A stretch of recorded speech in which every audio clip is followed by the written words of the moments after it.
सच्चिदानंद भगवान की।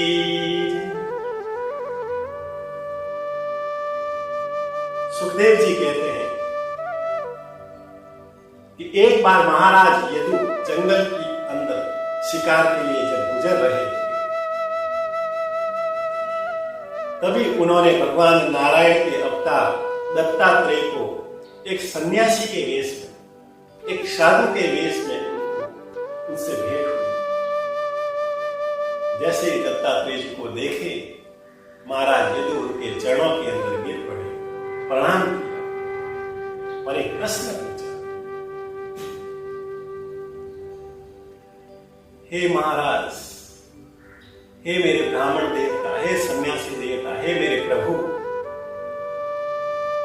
आपके पास खाने को कुछ नहीं, पहनने को भी पर्याप्त कपड़े नहीं और रहने के लिए जगह नहीं, ना आपके पास कोई धन है ना दौलत, फिर भी आप हमेशा आनंद में कैसे दिखाई देते हैं? आप आनंद में कैसे रहते हैं? कृपया करके आपके इस आनंद का मुझे रहस्य का वर्णन बताओ। तब दत्तात्रेय जी ने कहा, मैंने अपने जीवन के अंदर 24 गुरु बनाए हैं।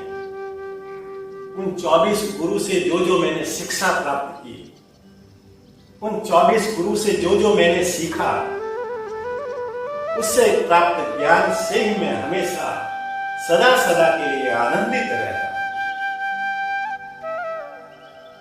राजा परीक्षित ने कहा, हे सुखदेव मुनि, कृपया करके मुझे इस दत्तात्रेय के 24 गुरु का विस्तृत वर्णन बताइए। तो सुखदेव जी 2 श्लोक के अंदर 24 गुरु का वर्णन करते हैं।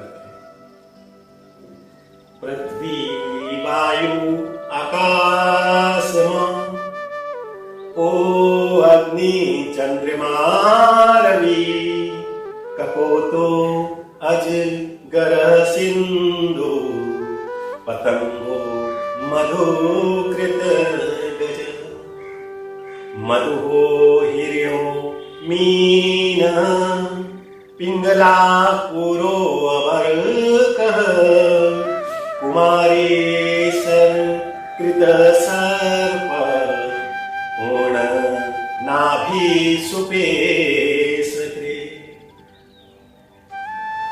24 गुरु को बनाकर मैंने जीवन के अंदर जो विद्या, जो ज्ञान प्राप्त किया है, उनसे दत्तात्रेय जीवन में हमेशा सदा सदा के लिए आनंदित रहते हैं।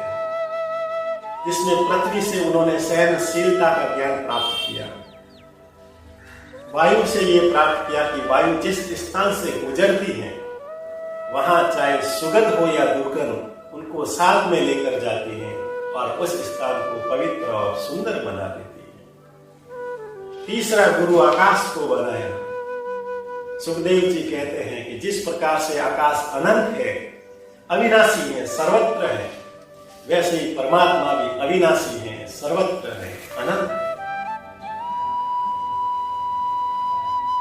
सुखदेव जी कहते हैं कि एक उन्होंने जल को गुरु बनाया और जल से क्या शिक्षा प्राप्त की कि जल का स्वभाव होता है शीतलता, शांत रहना। जल को चाहे गर्म कर दो, कुछ समय के बाद वो वापस ठंडा हो जाता है। जल को बर्फ बना लो, लेकिन कुछ समय के बाद पिघलकर पुनः वह जल के रूप के अंदर आ जाता है। जिस प्रकार से जल अपने स्वभाव को कभी नहीं छोड़ता, वैसे ही मनुष्य को भी, मनुष्य का जो वास्तविक स्वभाव है शांत और प्रेम, उनको कभी नहीं छोड़ना चाहिए। 5वां एक गुरु बनाया अग्नि। दत्तात्रेय ने अग्नि से यह सीखा कि जिस प्रकार से अग्नि के अंदर कुछ भी डाल दो, कोई भी वस्तु डाल दो, अग्नि उनको जलाकर भस्म कर देती है। वैसे ही अपने जीवन के अंदर काम, क्रोध, लोभ, मोह, विकार, ईर्ष्या, द्वेष नाम के जो है, उनको यदि डालकर जलकर भस्म कर दोगे, तो आपका जीवन भी पवित्र और सुगंधित हो जाएगा। इस प्रकार से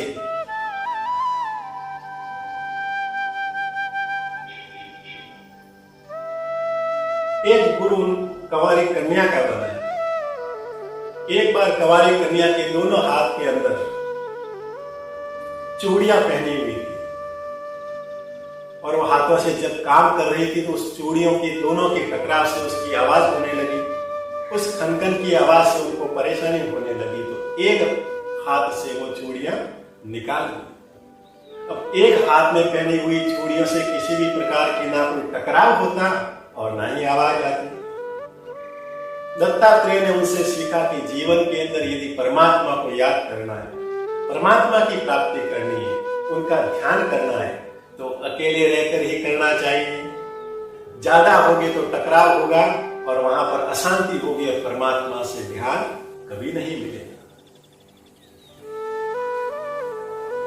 इस प्रकार से अनेक उन्होंने गुरु बनाए और सबसे अंत में उन्होंने अपने शरीर को 25वां गुरु उन्होंने अपने शरीर को बनाया और इस शरीर को पंच तत्व के शरीर से उन्होंने ये ज्ञान प्राप्त किया कि इस शरीर पर पूरा संसार अपना अधिकार जमाता है, अधिकार करता है, लेकिन जब उनसे स्वार्थ उनसे काम पूरा हो जाता है तो मुंह फेर देते हैं।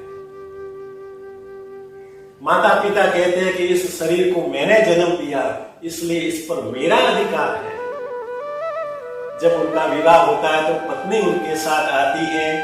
पत्नी कहती है कि इनके लिए मैंने अपने पूरे संसार अपने परिवार को छोड़ा है इसलिए इस पर मेरा अधिकार है। जब यदि कहीं नौकरी इत्यादि करता है तो मालिक कहता है कि इसको मैं महीने महीने पगार देता हूं इसलिए इस पर मेरा अधिकार है, जैसा मैं कहूंगा वैसा वह करेगा। सुखदेव जी कहते हैं कि जब तक उसके अंदर प्राण है सभी कहते हैं मेरा है, क्योंकि उनसे किसी न किसी प्रकार के कार्य को प्राप्त करने का स्वार्थ जुड़ा हुआ है। लेकिन जब शरीर से आत्मा निकल जाती है, शरीर मृत हो जाता है, तो जो कहता है कि ये मेरा है वो उनसे मुंह फेर लेते हैं और कहते हैं कि अब इसको यहां से जितना जल्दी हो यहां से निकाल, अब इससे मेरा कोई वो नहीं, ये मेरा नहीं। सुखदेव जी कहते हैं कि इस शरीर पर,